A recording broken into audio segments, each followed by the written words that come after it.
এটা গণতান্ত্রিক দেশে কিন্তু এটা কোনোভাবে আসলে মেনে নেওয়ার মতো নয়। 1996 সাল থেকে 2024 সাল পর্যন্ত ফ্যাসিবাদী আওয়ামী সরকারের দোসর হয়েও বিপ্লব পরবর্তী বাংলাদেশের পুলিশে দুর্দান্ত দাপটে বিচরণ করছেন নারায়ণগঞ্জে শাওন হত্যায় অভিযুক্ত পুলিশ কর্মকর্তা আমির খসরু। বিসমিল্লাহির রহমানির রহিম। আমি জাফর সরকার, সাবেক সেনা সদস্য। আজকে যে লাইভটা করতে চাচ্ছি সেটা তো একটা ঘৃণিতভাবে প্রতিবাদ নিয়ে লাইভটা করলাম। দর্শক, নারায়ণগঞ্জের যুবদল নেতা শাওনকে যে পুলিশ শামীম ওসমানের নির্দেশে গুলি করে হত্যা করেছিল, এমনকি জুলাই বিপ্লবে যিনি সরাসরি গুলি চালিয়েছে ছাত্রদের উপর, সেই পুলিশ কর্মকর্তা এখন ডিএমপি কমিশনার।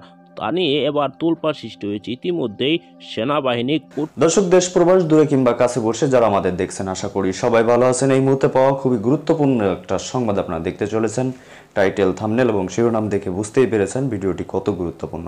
দর্শক, খুবই চাঞ্চল্যকর কিছু ঘটনা দেশে ঘটতেছে। অবশ্যই এ বিষয়ে আপনাদের খেয়াল রাখা উচিত। যেহেতু ভিডিওটি ক্লিক করেছেন সেহেতু আপনাকে ধন্যবাদ জানাই। বিশেষ করে আপনার কাছে আবদার রাখবো, অবশ্যই এ বিষয়ে কমেন্ট করবেন, লাইক করবেন এবং চ্যানেলটি সাবস্ক্রাইব করে যাবেন এবং ভিডিওটি বেশি বেশি শেয়ার করে দিবেন। তো দর্শক, চলুন এই বিষয়ে আমরা বিস্তারিত তথ্যগুলো জেনে নিই। 1996 সাল থেকে 2024 সাল পর্যন্ত ফ্যাসিবাদী আওয়ামী সরকারের দোসর হয়েও বিপ্লব পরবর্তী বাংলাদেশের পুলিশে দুর্দান্ত দাপটে বিচরণ করছেন নারায়ণগঞ্জে শাওন হত্যায় অভিযুক্ত পুলিশ কর্মকর্তা আমির খসরু। 2024 সালে জুলাই আগস্টে ছাত্র জনতার গণবিপ্লবে শামীম ওসমান বাহিনীর সাথে মিলে ছাত্র জনতার উপর সরাসরি গুলি করেন ফ্যাসিস্ট এসপি আমির খসরু। আহত নিহত করেন অসংখ্য ছাত্র জনতাকে। আমির খসরুর অপরাধনামা খুঁজতে গিয়ে বিভিন্ন সূত্রে ফেস দ্য পিপলের হাতে আসে চাঞ্চল্যকর সব তথ্য।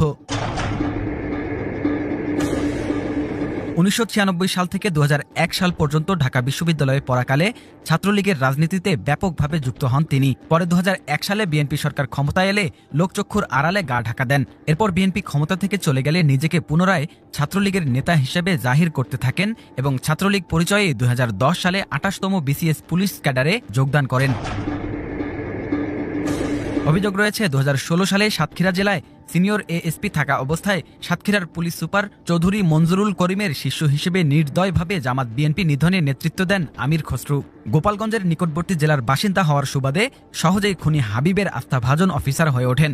সাতক্ষীরায় জামাত বিএনপি নিধনে তার ভূমিকায় খুশি হয়ে অতিরিক্ত ডিআইজি হাবিব তাকে অতিরিক্ত পুলিশ সুপার পদে পদোন্নতি দিয়ে পুলিশ হেডকোয়ার্টার্সে নিজের কাছে পদায়ন করে আনেন। 2018 সালে ডিআইজি হাবিব গ্রুপের প্রতিদ্বন্দ্বী প্রলয় বিপ্লব গ্রুপের অন্যতম নেতা সঞ্জিত কুমার হাবিব গ্রুপের এসপি মাহবুবকে সরিয়ে টাঙ্গাইলের এসপি হিসেবে যোগ দিলে তার উপর গোয়েন্দাগিরি করার জন্য আমির খসরুকে টাঙ্গাইলের অতিরিক্ত এসপি হিসেবে পাঠানো হয়। আমির খসরু এসপি সঞ্জিত কুমারের অপকর্মের তথ্য রেঞ্জ ডিআইজি হাবিবকে সরবরাহ করতে থাকেন। পাশাপাশি নিজেও বিভিন্ন দুর্নীতি ও অপকর্মের মাধ্যমে হাতিয়ে নেন লাখ লাখ টাকা। পরবর্তীতে 2021 সালে টাঙ্গাইলের ভূমিকায় খুশি হয়ে তাকে প্রাইজ পোস্টিং হিসেবে নারায়ণগঞ্জ জেলায় নিয়ে আসেন ঢাকা রেঞ্জ ডিআইজি হাবিব। একই সাথে দায়িত্ব পান অতিরিক্ত এসপি হিসেবেও। রেঞ্জ ডিআইজি হাবিবের অফিসার হিসেবে নারায়ণগঞ্জে গড়ে তোলেন নিজের অপকর্মের এক সুবিশাল রাজ্য। অর্থের বিনিময়ে এসআই, এএসআই, কনস্টেবল পদায়ন থেকে শুরু করে পুলিশ লাইন্স, রিজার্ভ অফিস, থানা থেকে মাসিক চাঁদা আদায়, ইন্ডাস্ট্রি ও বাণিজ্যিক প্রতিষ্ঠান থেকে চাঁদা আদায়, বাস স্ট্যান্ড, নৌঘাট থেকে চাঁদা আদায় সহ বিভিন্ন অপকর্মের মাধ্যমে দুই হাতে আয় করেন কোটি কোটি টাকা। জানা গেছে রূপগঞ্জ সহ বিভিন্ন স্থানে জায়গা কিনেছেন এই ধুরন্ধর পুলিশ অফিসার আমির খসরু। পাশাপাশি রাজধানীর অভিজাত এলাকা বসুন্ধরাতেও ফ্ল্যাট কিনেছেন বলে তথ্য রয়েছে। তার দাপটের সামনে এসপি পর্যন্ত অসহায় ছিল। ফ্যাসিবাদের লেজুর বৃত্তি করতে গিয়ে তিনি প্রকাশ্যেই ঘোষণা করেন নারায়ণগঞ্জে বিএনপি জামাতকে তিনি নিশ্চিহ্ন করে দেবেন। দাপুটে আমির খসরুর অপরাধ নামায় অন্যতম অপরাধটি সংঘটিত হয় 2022 সালের 1 সেপ্টেম্বর। নারায়ণগঞ্জে বিএনপির প্রতিষ্ঠা বার্ষিকীর র্যালিতে সরাসরি গুলি করে যুবদল নেতা শাওনকে হত্যার নেতৃত্ব দেন এই আমির খসরু। তিনি শুধু হত্যা করেই ক্ষান্ত হননি, উল্টো লাশ নিয়ে যেন বিএনপি মামলা বা আন্দোলন করতে না পারে সেজন্য লাশটি নিজের দায়িত্বে নিয়ে নেন এবং নিজেরাই তড়িঘড়ি করে দাফন করে দেন। যুবদলের কর্মী শাওন হত্যাকাণ্ডের পর আমির খসরু তাকে যুবলীগ কর্মী বানানোর জন্য আপ্রাণ চেষ্টা করেন এবং হত্যার সকল দায় বিএনপির উপর চাপিয়ে দেন। তবে যুবলীগ কর্মী বানানোর সকল চেষ্টা ব্যর্থ হলে শাওনের মরদেহ হস্তান্তরের কথা বলে নিহত শাওনের ভাই মিলন মিয়ার কাছ থেকে সাদা কাগজে স্বাক্ষর নেন। সেই স্বাক্ষর ব্যবহার করেই পরবর্তীতে বিএনপির 5000 নেতাকর্মীর বিরুদ্ধে মামলা করেন, যেখানে মিলন মিয়াকে মামলার বাদী বানানো হয়। পরে আমির খসরু নিজেই নেতৃত্ব দিয়ে গ্রেফতার করেন অসংখ্য বিএনপি নেতাকর্মীকে। গতকাল গুলি করে হত্যা করেছে শাওনকে, আমাদের যুবদলের কর্মীকে, যে পুলিশ অফিসার সরাসরি রাইফেল তাক করে গুলি করছে। যারা এই ধরনের গুলি করে আমাদের নেতা কর্মীকে হত্যা করবেন, গণতন্ত্রের কর্মীদেরকে হত্যা করবেন, নেতাদেরকে হত্যা করবেন, তাদের প্রত্যেকের সমস্ত হিসাব করায় গণ্ডায় নেওয়া হবে। 2 সেপ্টেম্বর এই বিষয়ে বিএনপির মহাসচিব মির্জা ফখরুল ইসলাম হুঁশিয়ারি দিয়ে বলেন, শাওনকে হত্যার বিচার একদিন করা হবে। গতকাল রাতে শাওনের মৃতদেহ তো তারা আত্মীয় স্বজনকে দেয়নি, আমাদের দলের নেতা কর্মীদেরকেও দেয়নি। তার এই শহীদের লাশ তারা গোপনে পুলিশ প্রহরায় তাকে নিয়ে এসে দাফন করতে বলল। এর দুদিন পরে 4 সেপ্টেম্বর পুলিশের গুলিতে যুবদল কর্মী শাওন হত্যার অভিযোগ এনে জেলা পুলিশ সুপার এবং অতিরিক্ত পুলিশ সুপার আমির খসরু সহ পুলিশের 42 কর্মকর্তা ও 150 জনকে আসামি করে হত্যা মামলার আবেদন করেন বিএনপির সিনিয়র যুগ্ম মহাসচিব অ্যাডভোকেট রুহুল কবির রিজভী।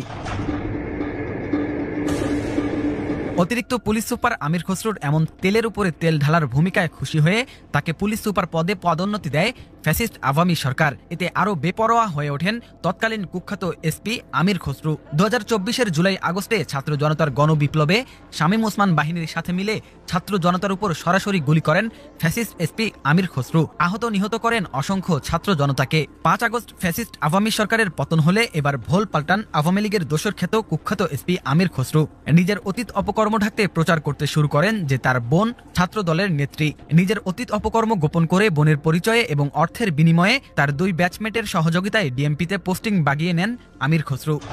দর্শক 2023 সাল। তো দর্শক দেখলেন খুব গুরুত্বপূর্ণ প্রতিবেদন। এতক্ষণ আমাদের সাথে থাকার জন্য সবাইকে ধন্যবাদ জানাচ্ছি। দর্শক, যেই প্রতিবেদনগুলো দেখলেন এগুলোর সাথে আপনি সহমত কিনা, খুবই গুরুত্বপূর্ণ বক্তব্য এবং ভিডিওগুলো দেখছিলেন।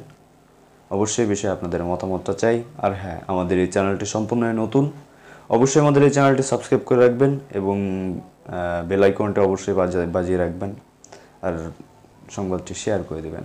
তো ভালো থাকুন, সুস্থ থাকুন। আসসালামু আলাইকুম।